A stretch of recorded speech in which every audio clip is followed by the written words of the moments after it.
In the vast, spiraling chambers of the Galactic Council, a debate raged. Representatives from over 100 star systems gathered under the shimmering dome of Zarn Prime, each seated at floating platforms adjusted to their species' needs.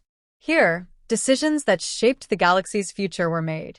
But today, the topic was clear: humanity. Specifically, their diplomatic immunity. The Crash 10 ambassador, a towering figure with scales that shimmered like molten steel, was the loudest voice in the chamber. His deep, resonant growl echoed. "They have violated our sacred hunting grounds. A blatant disregard for our sovereignty, and yet they walk free." Others in the council nodded or murmured among themselves. The Crash 10, proud and warlike, rarely backed down when insulted. Their ambassador continued, pointing a clawed hand at the empty seat reserved for humanity's representative. "How long will this council protect them? What makes these humans so special? If justice is not served, the Crash 10 will withdraw from this alliance." Across the chamber, the Zynar representative, a slender being with translucent, shimmering skin, raised one delicate hand. Their voice was soft, almost melodic. "Ambassador Trath, we understand your frustration. However, history shows us that humanity's immunity is not granted lightly." Trath slammed his claw onto his podium. "History? What history excuses the disregard of our laws? They mock us." The council chairperson, a neutral figure from the Sither Collective, interjected, their synthesized voice calm and authoritative. "Order. We are here to debate the matter, not to exchange threats. Let us hear all perspectives." The murmurs softened, and the Zynar representative spoke again. "Humanity has been instrumental in this council's existence. Their contributions to diplomacy and stability cannot be ignored." A representative from the aquatic Zorvax species bubbled in agreement. "But does this excuse their behavior? Immunity must not mean impunity." A smaller, insectoid ambassador from the Vrelk hive clicked their mandibles. "It is not just their actions, it is their unpredictability.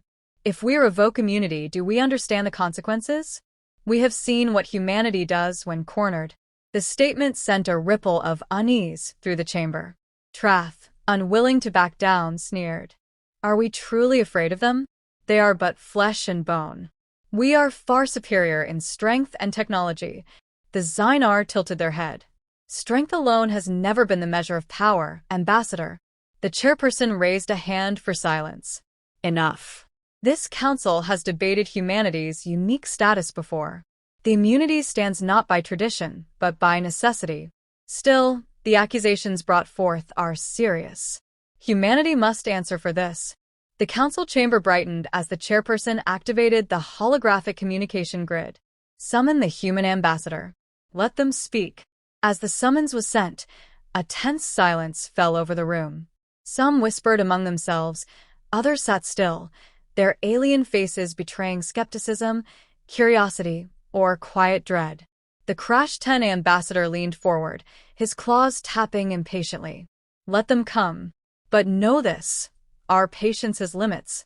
In the echoing silence, the council prepared for what they all knew would be a pivotal moment, not just for humanity, but for the entire galaxy. The human ambassador rose again when prompted, their expression calm, but with a trace of determination that captured the attention of everyone in the chamber.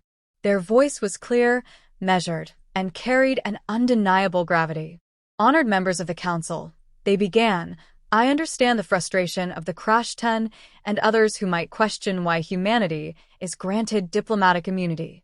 To some, it may seem like favoritism, a privilege undeserved.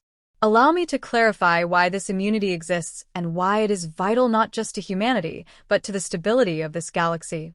They paused briefly, letting the weight of their words settle. "First, I ask you to consider our history. Humanity's past is marked by chaos. For centuries, we were divided, tribes, nations, ideologies.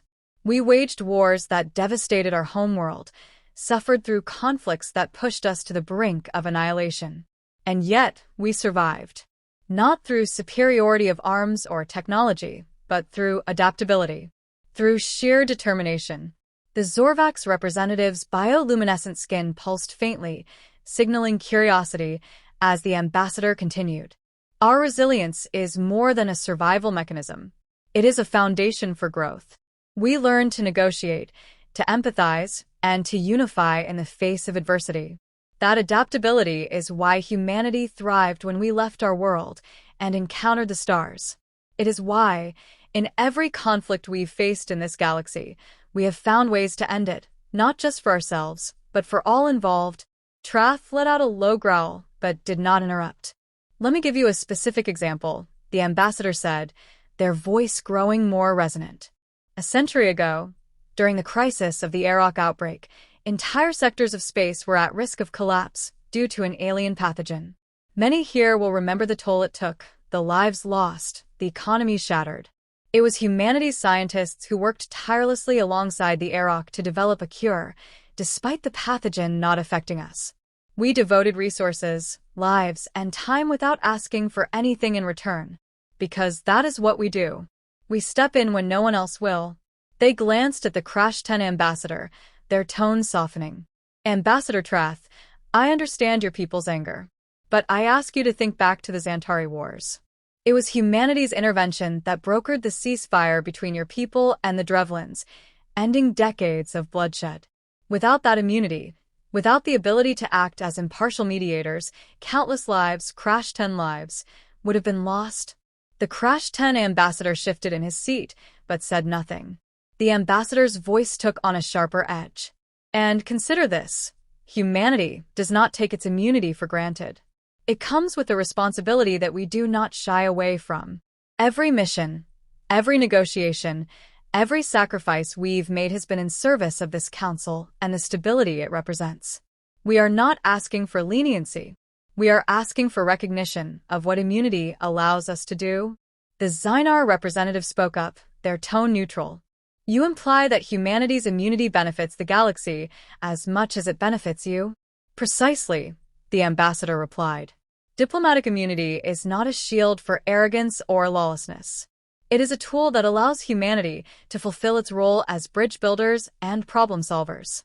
Without it, our ability to act decisively, to take risks for the greater good, would be compromised, and the galaxy would lose a crucial stabilizing force.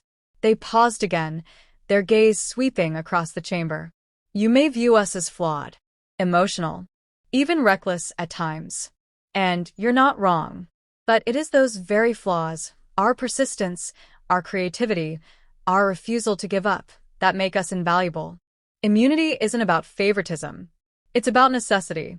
The room was silent, the weight of the argument heavy in the air. The ambassador stepped back slightly, their final words calm but resolute. We do not ask to be above the law. We ask to be allowed to serve the galaxy as only humanity can. That is why immunity exists. That is why it must endure. With that, they returned to their seat, leaving the council to ponder not just the justification of humanity's actions, but the broader implications of their presence in the galaxy.